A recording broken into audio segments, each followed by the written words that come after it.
Exam తో run for dreams జనవరి 4న హైదరాబాద్ టీ హబ్ లో 3K, 5K, 10K రన్ 10 లక్షల క్యాష్ ప్రైజులు, మెడల్స్, టీ-షర్ట్స్. ఇప్పుడే రిజిస్టర్ అవ్వండి. డిప్యూటీ స్పీకర్ గారికి, గౌరవ ముఖ్యమంత్రి గారికి, మంత్రులకు, గౌరవ మంత్రులకు, సభ్యులకు, అధికారులందరూ కూడా నమస్కారం.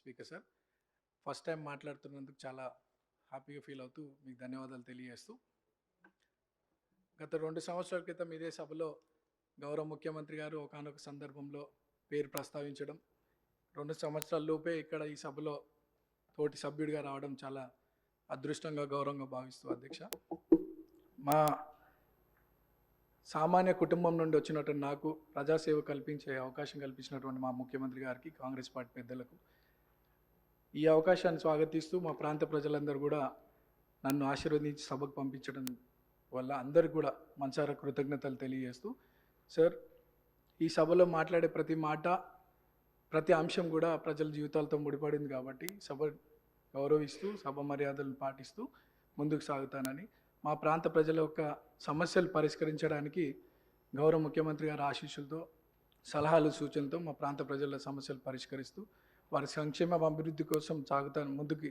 అదే నా లక్ష్యంగా పెట్టుకొని ముందుకు సాగుతానని. అట్లానే మా ప్రాంతంలో కృష్ణానగర్ అనే ఒక ఏరియా ఉంది సార్, దాదాపు 30-40 సంవత్సరాల నుండి అక్కడ వర్షాకాలంలో చాలా వర్షం వల్ల చాలా ఇబ్బందులకు గురవుతున్నారు ప్రజలు. మా మంత్రులు, అధికారుల దృష్టికి తీసుకెళ్ళినారు, అది పని కొద్దిగా ఆలస్యం అవుతుంది, తొందరగా పూర్తి చేయాలని ఒకటి సభ ద్వారా కోరుకుంటున్నాను. అట్లానే హై టెన్షన్ లైన్స్ మా ప్రాంతంలో ఉండడం వల్ల 10ల సంఖ్యలో ప్రజలు చనిపోయినటువంటి విషయం పూర్వంలో, అది కూడా అధికారుల దృష్టికి తీసుకెళ్ళినారు. అది కూడా అండర్ గ్రౌండ్ కేబులింగ్ ఫాస్ట్గా చేస్తే ఆ ప్రాంత ప్రజలు సురక్షితంగా ఉంటారనేది ఒక సందేశం మీ ద్వారా అందిస్తున్నాం అధ్యక్ష. అండ్ చాలామంది పిల్లలు కూడా అక్కడ చదువుకొని 10th తర్వాత ఫైనాన్షియల్ ప్రాబ్లం వల్ల చదువుకోలేని పరిస్థితి. సో అక్కడ ఒక ఇంటర్మీడియట్ అండ్ డిగ్రీ కాలేజ్ కూడా వస్తే బాగుంటుందని ఒక అభిప్రాయం తెలియజేస్తూ, నాకు ఈ అవకాశం ఇచ్చినటువంటి మీకు థ్యాంక్స్.